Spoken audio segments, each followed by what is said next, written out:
Before PCEX stole 5 million naira from my family, someone made a decision about us.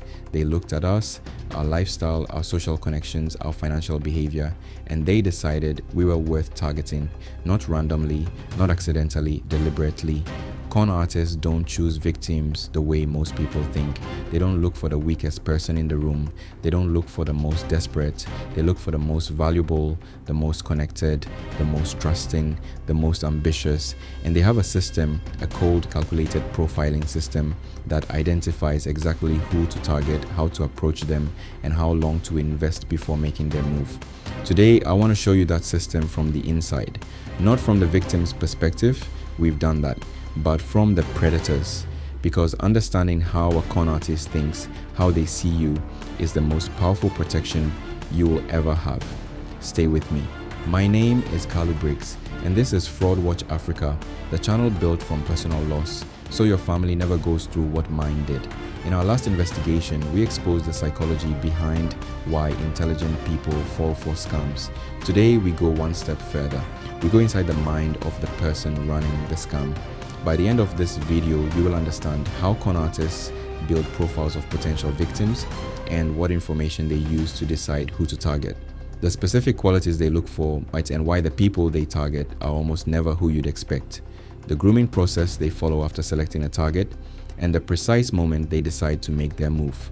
How my family was profiled and selected by PCEX, and the signals we gave that made us valuable targets, and most importantly, how to make yourself the least attractive target in any room. Let's get into it.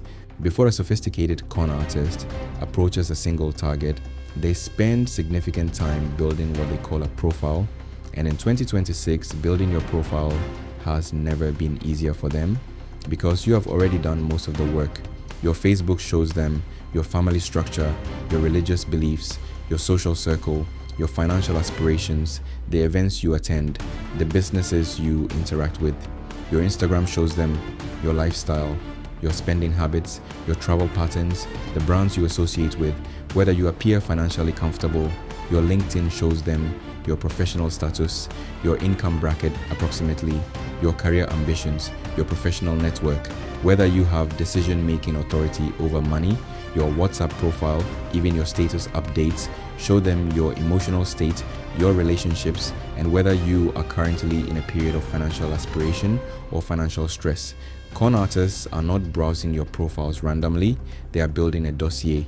And by the time they approach you, they already know more about your financial life, your social life, and your psychological vulnerabilities than most people who have known you for years. This is not speculation. Former con artists who have cooperated with law enforcement have described exactly this process, sometimes spending weeks profiling a single target before making first contact.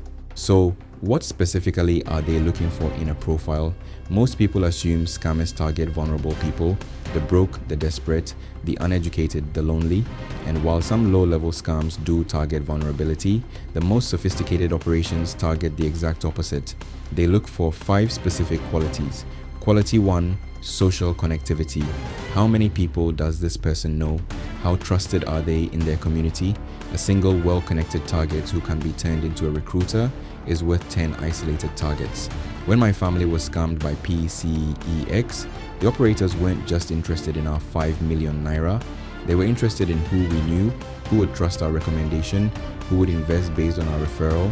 Our social capital was their secondary revenue stream. Quality 2, demonstrated financial activity.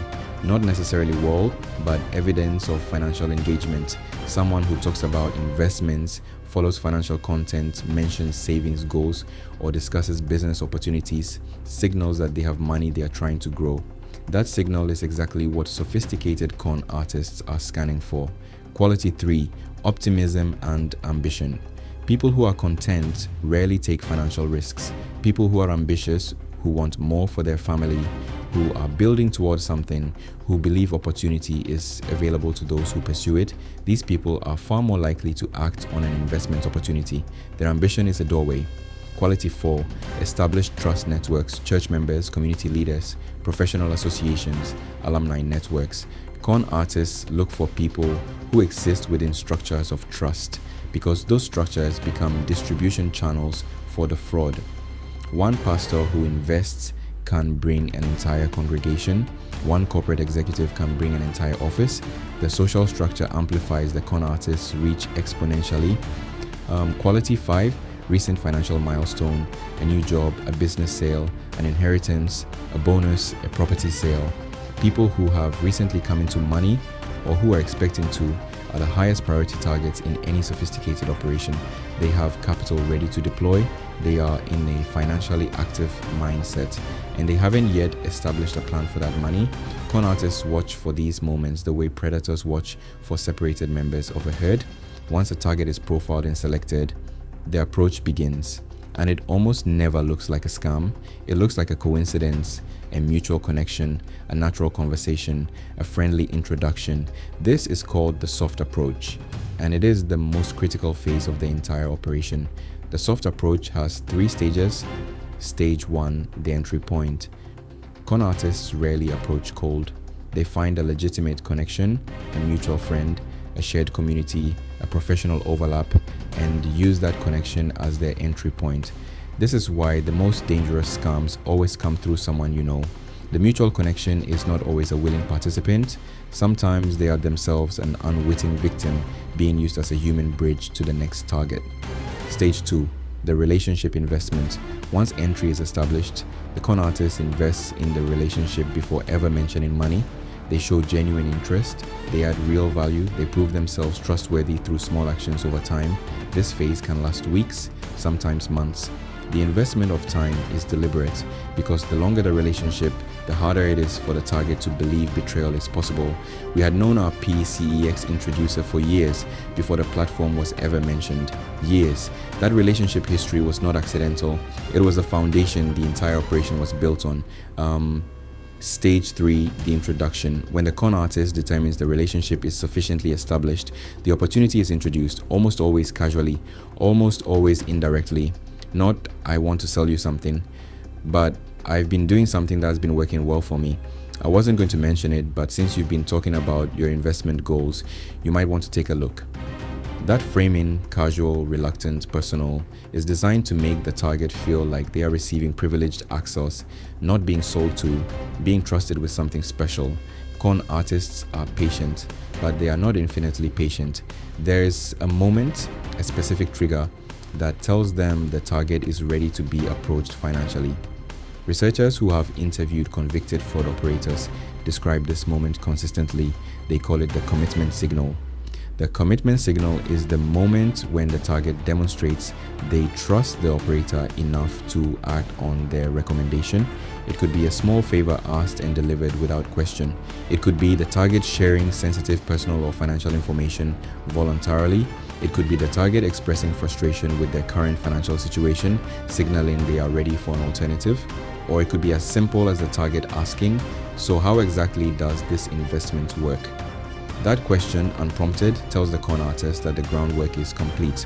The target has self-selected. And from that moment, the operation shifts from relationship building to extraction. Everything that follows is designed to move money from the target's account to the operators as quickly and as completely as possible before the target has time to think clearly. Looking back at our PCEX experience through this lens, the profiling is obvious. We were socially connected, known and trusted in our community. That made us valuable recruiters. We were financially active, interested in investment opportunities, talking openly about growing our savings. That made us financially attractive targets. We were ambitious, building toward specific financial goals. That made us psychologically receptive. We existed within trust networks. Church, professional community, family, that gave the operators a ready-made distribution channel. And our introducer, someone we had known for years, was either a willing participant or himself a victim who had been turned into an unwitting recruiter. We will never know which, but looking at the timeline, the relationship investment, the casual introduction, the proof of concept withdrawal, every stage of the grooming process was executed precisely on my family. Not randomly, not opportunistically, deliberately. We were chosen, we were studied, we were approached at the right moment in the right way. And by the time we invested, we never stood a chance. Not because we were foolish, because we were targeted by professionals who had done this before. So knowing all of this, How do you make yourself a less attractive target? You cannot eliminate all risk, but you can significantly reduce your profile's appeal to sophisticated con artists. Protection 1. Audit your social media. What does your combined social media presence tell a stranger about your finances? If someone could determine your approximate income, your investment interests, your savings goals, and your financial frustrations from your public profiles, you are broadcasting your value to people who are actively looking for exactly that information. Reduce what you share publicly, tighten your privacy settings, be deliberate about what you post. Protection 2. Be suspicious of unusual warmth. When someone you barely know invests unusual time and attention in building a relationship with you, ask yourself why. Genuine friendships develop naturally over shared experiences and time. Accelerated warmth, where someone seems unusually invested in becoming close unusually quickly, is a grooming signal. Not always, but frequently enough to warrant careful attention. Protection 3. Protect your financial narrative. Stop discussing your investment plans, savings goals, and financial frustrations with people you don't know deeply. Con artists listen for financial narrative, the story of what you have, what you want, and the gap between them. That gap is what they sell into. The less people know about your gap, the less leverage they have over you. Protection 4. Verify the introducer independently. When someone introduces you to a financial opportunity, before anything else, have a private conversation with the introducer, not about the investment, about them. Have they withdrawn successfully? How much have they personally invested? Are they under any pressure to recruit others? A genuine friend sharing a genuine opportunity welcomes these questions. Someone who has been turned into an unwitting recruiter or who is a willing participant will deflect, minimize, or pressure you to act before you think. Protection 5. The stranger test. Before any significant financial decision, imagine explaining it to a complete stranger who has no connection to the opportunity, no emotional investment, no social pressure, no relationship history, just the facts. If the opportunity sounds solid to that imaginary stranger, proceed carefully. If it sounds like exactly what it is when stripped of relationship and emotion, walk away.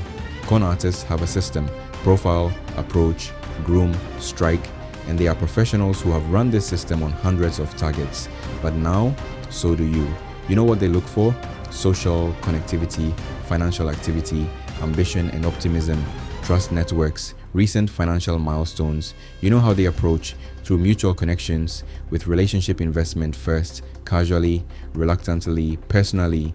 You know when they strike at the commitment signal the moment your trust is complete enough to act, and you know how to reduce your profile, audit your social media, be suspicious of unusual warmth, protect your financial narrative, verify introducers independently, apply the stranger test before every major decision.